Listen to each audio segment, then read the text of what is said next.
Mr. President. Senator from Minnesota. Mr. President, I rise today to voice my support for the Rural Prosperity and Food Security Act, which is the strong bipartisan farm bill proposal that has been put forward by our colleague from Michigan, Senator Stabenow, chair of the Agriculture Committee. Chair Stabenow's framework reflects more than 2 years of work and outreach and contains more than 100 bipartisan bills, and it puts the 2024 Farm Bill back on track for being signed into law this year. As Chair Stabenow says, this Farm Bill is designed to keep farmers farming, families fed, and rural communities strong. You know, the Farm Bill touches nearly every aspect of life and touches the life of nearly every American. It is a big, complicated piece of legislation, but at its core, it does 3 things. The first is that it governs how nutrition assistance like SNAP works for 42 million Americans, including 2.5 million rural residents. So the second thing is that it sets the rules for how farm and forestry programs work, including conservation, risk management tools like crop insurance, animal health, research and education, and forestry and timber. And third, it drives rural development by supporting rural broadband, housing, childcare, and rural energy so that rural America can be strong and prosperous and competitive.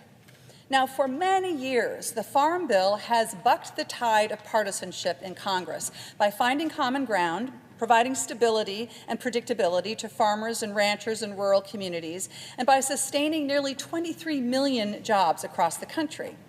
And why does it pass with such broad bipartisan support?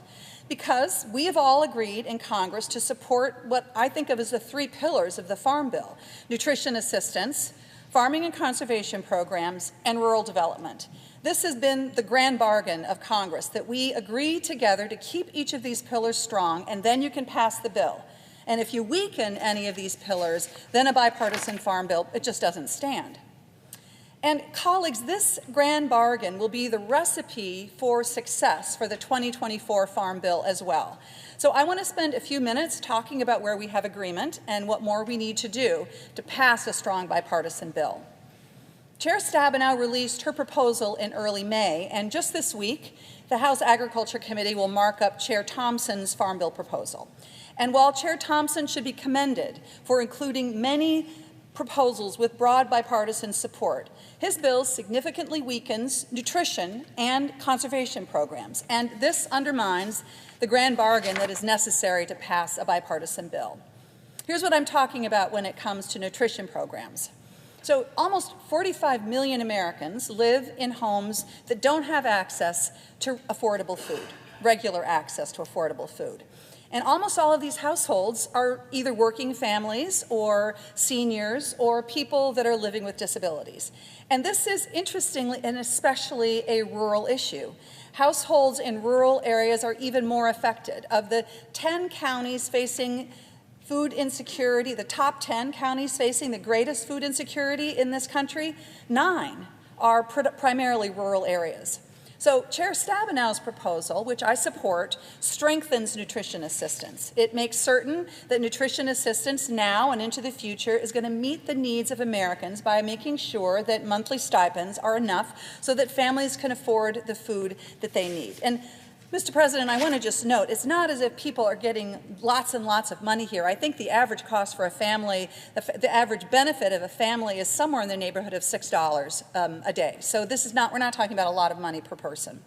Now, in contrast, the House Republican proposal prevents nutrition assistance from keeping pace with food costs. And so what does that mean for a family that's relying on SNAP benefits, for example? The Congressional Budget Office estimates that the House Republican Farm Bill could result in a $30 billion cut to SNAP over the next decades. So this is going to hurt people, it's not going to help them, and it won't work, and it won't pass with bipartisan support. So simply put, any Farm Bill proposal that weakens nutrition assistance now or in the future, it can't pass Congress. Now, the foundational Farm Bill risk management, research, conservation programs, those foundational programs are also incredibly important, and they should be strengthened and not weakened in the next Farm Bill. To that end, Chair Stabenow's Farm Bill includes many bipartisan provisions that I've fought for, along with many of my colleagues on both sides of the aisle. It provides updates and improvements to crop insurance and other USDA programs so that they work better, especially for small and beginning farmers and farmers from more diverse backgrounds. I'm thinking in Minnesota of Native farmers, Black, Hmong, Latino farmers, our farmers that are recent African immigrants. And it's interesting, across the country and in Minnesota, the average age of farmers and ranchers in America is 58, 60 years old. So it is essential for the future of our food system and for agriculture and farming that crop insurance is going to work for the next generation of farmers taking over, and that's what Chair Stabenow's bill does. I want to also note that Senator Stabenow's farm bill maintains the sugar program, which is so important to Minnesota's sugar beet farmers. The U.S. sugar policy runs at zero cost to taxpayers, and what it does is just simply make sure that American farmers can compete on a fair playing field against stabilized price-subsidized foreign sugar. Senator Stabenow's farm bill also includes updates to the dairy margin coverage program that we established in the 2018 bill. I expect Mr. President, this is important to the Vermont dairy farmers, and it's important to Minnesota dairy farmers. It basically provides them with an additional tool to help them manage the inevitable ups and downs of the sector where they are competing. And when it comes to what we need to do around conservation, Senator Stabenow's farm bill also protects the transformational conservation and climate-smart laws that we passed in the Inflation Reduction Act. Now, you don't need to tell Minnesota farmers that climate change is real. They see it every day in the growing intensity of the storms and droughts and fire and flood that they contend with. And they also appreciate that better support for conservation programs for working farm and ranch land is good for their bottom line, and it improves their resilience. American family farmers are good stewards of their land, and federal conservation programs need to support them. Climate-smart conservation means healthier soil and less need for expensive inputs. It's a win for farmers, for rural communities, and it's a win for the fight against climate change. And it's also true that we need to get a better understanding and be able to measure better how farming and ranching practices are working to sequester carbon and improve soil health.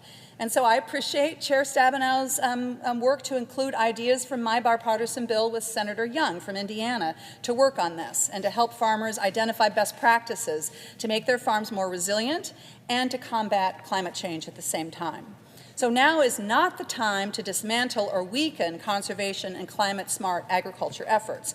And this is why proposals in Chair Thompson's bill in the House to strip out the climate-smart guardrails within our conservation programs, I mean, that just won't work, and it will not get the bipartisan support that the Farm Bill needs. Both Republicans and Democrats, I know, appreciate the importance of a strong rural development title in the Farm Bill, so I want to touch on that for a minute as well. Small towns and rural places are creative, they're entrepreneurial, they're diverse, wonderful places to live and to raise a family. They produce our food and our energy. They are hubs of manufacturing and small business and education, healthcare, the arts and culture. And the Farm Bill needs to support them, and that is what Chair Stabenow's framework accomplishes. This Farm Bill has a strong energy title, including reauthorizing REAP. That's the Rural Energy for America program, which helps ag producers and small businesses design and build projects to improve energy efficiency and to build out new renewable energy sources. And this is good, of course. It creates jobs, it reduces energy bills, and it cuts greenhouse gas emissions. So I'm glad that improvements and updates that I push for are included in the Chair's framework. And I'm also glad to see included proposals that I support and have worked on to increase childcare options and to improve broadband. People living in rural areas and in tribal communities should not be stuck with slow internet speeds that folks in the cities would never put up with. This Farm Bill mandates faster minimum speeds for USDA broadband programs, and that's what I've pushed for in the work that I've done as well. Now, Mr. President, over the last several years, many individuals and groups have done excellent work to develop a strong Farm Bill. So as I conclude, I want to particularly note the excellent work and advocacy of the Native Farm Bill Coalition. This is over 170 tribes and Native groups that have worked together to improve how USDA and farm programs work with tribal governments and Native producers, from farming and ranching to nutrition programs, rural development and forestry. This is incredibly important work, especially because too often Native voices have not been heard in this policy development.